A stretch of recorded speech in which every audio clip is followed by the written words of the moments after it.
ETF index mutual funds నేర్చుకుని stock మార్కెట్లో రాణించాలనుకుంటున్నారా? వెంటనే ఈ నెంబర్కి కాల్ చేయండి.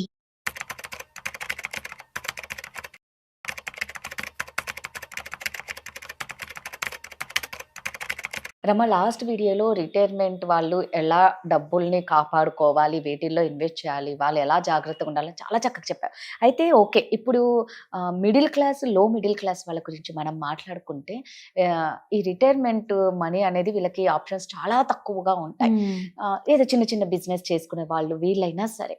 సో వీళ్ళు కూడా నువ్వు లాస్ట్ టైం లాగా చెప్పినట్టే వీళ్ళు ఏమన్నా మనీ సేవ్ చేసుకోనికి కొంచెం అంత అమౌంట్ కాకపోయినా కొంచెం అమౌంట్ ఏమన్నా ఇన్వెస్ట్ చేస్తే రిటర్న్స్ ఎక్కువ వచ్చే స్కీమ్స్ ఏమన్నా ఉంటాయి? నువ్వు అన్నట్లు ఇది చాలా ఇంపార్టెంట్. ఎందుకంటే ఇప్పుడు ఎంప్లాయీస్ కానీ, గవర్నమెంట్ ఎంప్లాయీస్ కానీ ఇంత అమౌంట్ కనబడుతుంది, ఇంత అమౌంట్ వస్తుంది. బట్ అలా కాకుండా చాలా మంది ఉన్నారు ఇప్పట్లోని. చాలా మంది ఫ్రీలాన్సింగ్ చేసేవాళ్ళు, జొమాటో, స్విగ్గీలో వర్క్ చేసేవాళ్ళు, చిన్న చిన్న వ్యాపారాలు చేసుకునే వాళ్ళు చాలా మంది ఉన్నారు, డెలివరీ బాయ్స్ అని ప్రతి ఒక్కరు ఉన్నారు. సో వీళ్ళు కూడా రిటైర్మెంట్ కి ప్లాన్ చేసుకోవచ్చు. అంటే ఎక్కువ హ్యూజ్ అమౌంట్స్ అని నేను చెప్పను, బట్ అలాగే నువ్వు అన్నట్టు గవర్నమెంట్ స్కీమ్సే కొన్ని ఉన్నాయి, వాటిలో ఇన్వెస్ట్ చేసుకున్నా కూడా ఎంతో కొంత వీళ్ళకి బెనిఫిట్ ఉంటుంది. బట్ నా ఫస్ట్ ప్రిఫరెన్స్ నేను ఎప్పుడు చెప్పేది మ్యూచువల్ ఫండ్సే. ఎంత తక్కువ అయినా కూడా, మీ ఏజ్ ఎంత చిన్నదైనా కూడా ఒక 500తో అయినా ఎస్ఐపి కనుక స్టార్ట్ చేసుకోగలిగితే మీరు ఆ రిటైర్మెంట్ టైంకి ఎక్కువ అమౌంట్ మీరు జనరేట్ చేసుకోగలుగుతారు. మీ ఫ్యామిలీకి సరిపడేంత, at least me husband and wife get on అయ్యేంత అమౌంట్ అయితే జనరేట్ చేసుకోగలుగుతారు. కానీ అంత అమౌంట్ అంటే ఇప్పటికీ మ్యూచువల్ ఫండ్స్ మీద ఇప్పుడు అవగాహన వాళ్ళకి చాలా తక్కువ ఉంటుంది. బేసికల్లీ మనం ఎంత చెప్పినా కూడా రిస్క్ అంటే ఉన్నదే 500. నేను 500 దాచుకున్నప్పుడు అంత రిస్క్ పెట్టాలి అన్న భయం చాలా మందిలో ఉంటది. అందుకని మ్యూచువల్ ఫండ్ లో రావాలన్నా కూడా భయపడతారు. అమ్మో ఇప్పుడు ఏమైనా మార్కెట్ అయితే నాకు నేను దాచుకున్న ₹1 కూడా పోకూడదని. సో అలాంటి వాళ్ళకి కొన్ని గవర్నమెంట్ స్కీమ్స్ ఉన్నాయి. ఎక్కువ మనకి బెనిఫిట్స్ వస్తాయని నేను చెప్పను కానీ, బట్ ఎంతో కొంత బెనిఫిట్స్ అయితే వాటి వల్ల వాళ్ళకి వస్తాయి కాబట్టి వాటి గురించి తెలుసుకోవాలి కాబట్టి నేను చెప్తాను. అందులో ఫస్ట్ మనకు వచ్చేటప్పటికి స్మాల్ వ్యాపారం చేసే వాళ్ళకి, అంటే చిన్న చిన్న బిజినెస్లు, అంటే కిరాణా షాప్ అని, బజ్జీ షాప్ అని, చిన్న చిన్న వ్యాపారాలు చేసుకునే వాళ్ళకి PMLVMY వ్యాపారి మందన్ అని చెప్పేసి ప్రధానమంత్రి ఇది ఒక స్కీమ్ ఉంది. ఇందులో ఏంటంటే మనం ప్రతి నెల ₹55 నుంచి ₹200 వరకు ఎంతైనా, అంటే ఇంత తక్కువ అమౌంట్ సేవ్ చేసుకుంటే మనకి 60 సంవత్సరాల తర్వాత పెన్షన్ ఇస్తారనమాట. సో ఆ పెన్షన్ మనకి 3000 మినిమం గ్యారంటీ ఇస్తారు. దాని మీద కూడా మనం పెట్టుకునే అమౌంట్ బట్టి పెన్షన్ అమౌంట్ వస్తుంది.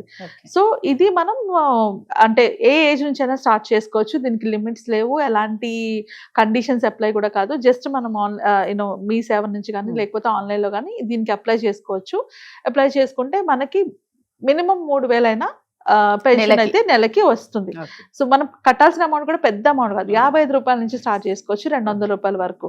సో ఇది స్పెసిఫిక్ గా వ్యాపారాలు, చిన్న చిన్న వ్యాపారాలు చేసుకునే వాళ్ళకి, అంటే బజ్జీ షాప్లని ఇట్లా చిన్న చిన్న వ్యాపారాలు చేసే వాళ్ళకి ఇది PMది ఇది ఒకటి ఉంది. అండ్ సెకండ్ వచ్చేటప్పటికి PMKMY అని, అంటే కిసాన్ మందన్, ప్రధాన మంత్రి కిసాన్ మందన్ యోజన అనేసి. ఇది ఏంటంటే ఫార్మర్స్ కి, ఎవరైతే చిన్న చిన్న ఫార్మర్స్ ఉంటారో వాళ్ళకి గ్యారంటీడ్ గా రిటర్న్ రావడానికి ఇది. దీనికి కూడా ₹55 నుంచి ₹200 వరకు ఎంతైనా మినిమం సేవ్ చేసుకోవచ్చు. సో 60 ఏళ్ల దగ్గర నుంచి ప్రతి నెల వాళ్ళు ఉన్నంత వరకు నెలకి ₹3000 గవర్నమెంట్ పెన్షన్ రూపాయలు ఇస్తుంది. ఆన్ అండ్ అబౌవ్, అంటే వాళ్ళకి గవర్నమెంట్ వచ్చే ఫ్రీ స్కీమ్స్ కాకుండా ఇది అడిషనల్ గా వాళ్ళకి వస్తుంది అనమాట. ఇది స్పెసిఫిక్ గా ఫార్మర్స్, ఎవరైతే చిన్న చిన్న ఫార్మర్స్ ఉంటారో వాళ్ళు. ఇద్దరు హస్బెండ్ పేరు మీద తీసుకోవచ్చు, వైఫ్ పేరు మీద తీసుకోవచ్చు. దీనికి ఏమి అంటే లిమిట్స్ కానీ ఇలాంటివి ఏమి లేవు కాబట్టి ఎవరైనా ఈ పాలసీని తీసుకోవచ్చు.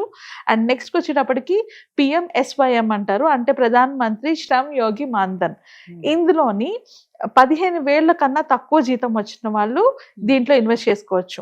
అంటే కేటగిరీ వైజ్ చూసుకుంటే వ్యాపారం ఫస్ట్ చెప్పాను, వాళ్ళకు ఒక పాలసీ ఉంది, అలాగే ఫార్మర్స్ కి ఒక పాలసీ ఉంది. ఇప్పుడు 15,000 నెలకి అంతకన్నా తక్కువ వచ్చే వాళ్ళకు కూడా ఈ పాలసీ అనమాట. దీంట్లో కూడా సేమ్ గ్యారంటీడ్ గా ₹3,000 రిటర్న్ ఇస్తారు at the age of 60.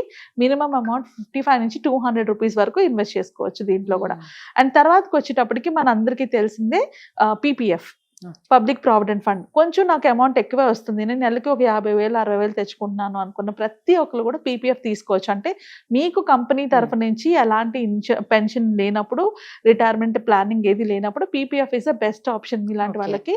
So అది ఏ పోస్ట్ ఆఫీస్ లో అయినా తీసుకోవచ్చు. మనం పీపీఎఫ్ లో మనకి రిటర్న్స్ మనకి 7.4% ఉంటుంది. మనం ఎంతైనా ఇన్వెస్ట్ చేసుకోవచ్చు. దాంట్లో మనకేమి ఇంతే పెట్టుకోవాలి, గ్యారంటీ ఇంత వస్తుందని ఏమీ ఉండదు, ఎంతైనా పెట్టుకోవచ్చు. 15 years లాక్-ఇన్ పీరియడ్ ఉంటుంది పీపీఎఫ్ కి. తర్వాత అందరికీ తెలిసిందే ఈపీఎఫ్, అది ప్రతి కంపెనీలోని కొంచెం పెద్ద రిజిస్టర్డ్ కంపెనీలో ఎక్కడ ఉన్నా కూడా మనకి ఈపీఎఫ్ వస్తుంది. ఈపీఎఫ్ లోని మనకి అంటే మనము కంపెనీ ఇచ్చింది కాకుండా, మనం పెట్టుకుంది కాకుండా ఎక్స్ట్రాగా కూడా ఇన్వెస్ట్ చేసుకోవాలంటే చేసుకోవచ్చు. బట్ ఈపీఎఫ్ అన్నది కేవలం మీ రిటైర్మెంట్ కోసం అనే మైండ్ లో పెట్టుకోండి. అంటే ఇప్పుడు ఇవి ఏ స్కీమ్స్ లో కట్టినా కూడా ఇది నా రిటైర్మెంట్ కోసం నేను టచ్ చేయను అనుకున్నప్పుడే మీ రిటైర్మెంట్ ప్లానింగ్ అవుతుంది. ఎగ్జాంపుల్ చెప్పాలి అంటే మనకి పిల్లల ఎడ్యుకేషన్ కావాలంటే దానికి, అంటే చిల్డ్రన్ ఎడ్యుకేషన్ కోసం మనకి లోన్ వస్తుంది, ఇల్లు కొనుక్కోవాలంటే లోన్ వస్తుంది, కార్ కొనుక్కోవాలంటే లోన్ వస్తుంది, మనకు లైఫ్ లో కావాలనుకున్న ప్రతి గోల్ కి లోన్ వస్తుంది. ఒక్క రిటైర్మెంట్ కి తప్పితే, రిటైర్మెంట్ కి నాకు డబ్బులు కావాలంటే ఎవ్వరు లోన్ ఇవ్వరు. సో దానికోసం ప్లానింగ్ అనేది చాలా చాలా ఇంపార్టెంట్. సో అందుకనే ఇలాంటి చిన్న స్కీమ్స్, అంటే మీకు ఎంత వీలైతే అంత మాత్రం ఇన్వెస్ట్ చేసుకోండి, ఎక్కువ ఇన్వెస్ట్ చేయమని నేను చెప్పను. బట్ అది దానికోసం మాత్రమే ఉంచుకోవాలి, రిటైర్మెంట్ కోసం మాత్రమే ఆ స్కీమ్ ని వాడుకోవాలి.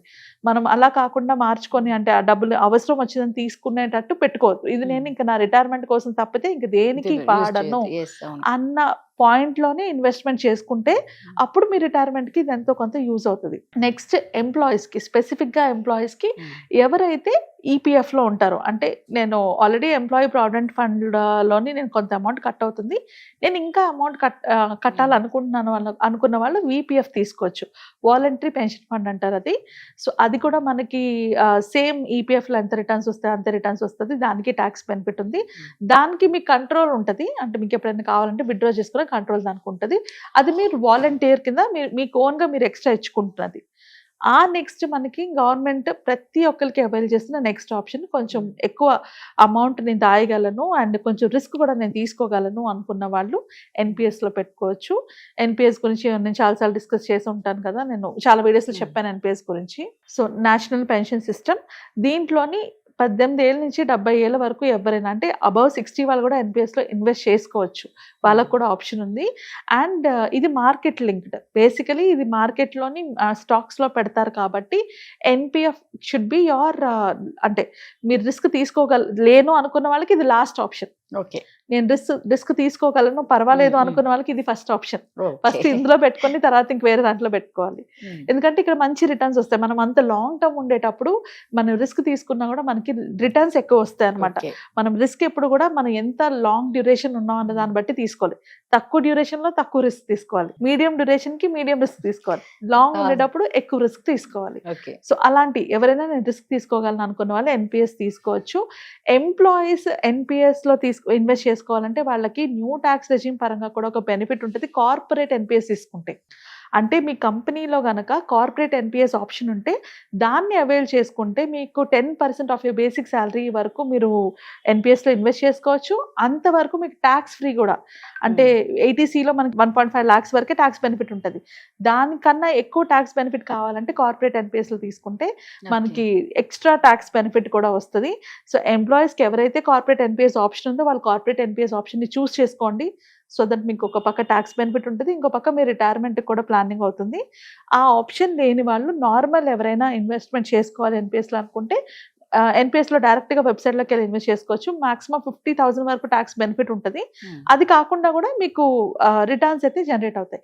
ఇది మాత్రం మార్కెట్ రిలేటెడ్ రిస్క్ ఉంటుంది కాబట్టి కొంచెం స్కీమ్స్ అవి డాక్యుమెంట్స్ చూసుకొని ఇన్వెస్ట్ చేసుకోవాలి. రైట్, ఇవండి నిజంగా బెస్ట్గా ఉన్నాయి స్కీమ్స్ మాత్రం. అంటే ఎవరైనా రిటైర్మెంట్ అయిన వాళ్ళు, అంటే ఒకసారి గవర్నమెంట్ జాబ్ ఉన్న వాళ్ళకే మంచి రిటైర్మెంట్ డబ్బులు బాగా వస్తాయని అనుకుంటారు. సో ఇప్పుడు రమ చెప్పింది ప్రతి ఒక్కరికి, జెప్టో కానీ ర్యాపిడో కానీ ఎవరైనా చేసుకోవచ్చు కదా రమ? ఎవరైనా, ఎనీబడి, ఎవరైనా ఈ స్కీమ్స్ లో అంటే నేను ఇన్కమ్ మొదలు, అంటే స్టార్టింగ్ ఇన్కమ్ స్టేజ్ నుంచి హైయెస్ట్ ఇన్కమ్ స్టేజ్ వరకు ప్రతి ఒక్కరికి ఉన్న పాలసీస్ నేను డిస్కస్ చేశాను. సో రమకు ఇంకా మీకు ఏమన్నా ఒక మంచి అడ్వైజర్ కావాలి అంటే మాత్రం ఖచ్చితంగా రమను కాంటాక్ట్ అవ్వండి. చక్కగా మీకున్న డౌట్స్ ని క్లియర్ చేసేస్తారు. Thank you Rama. Thank you.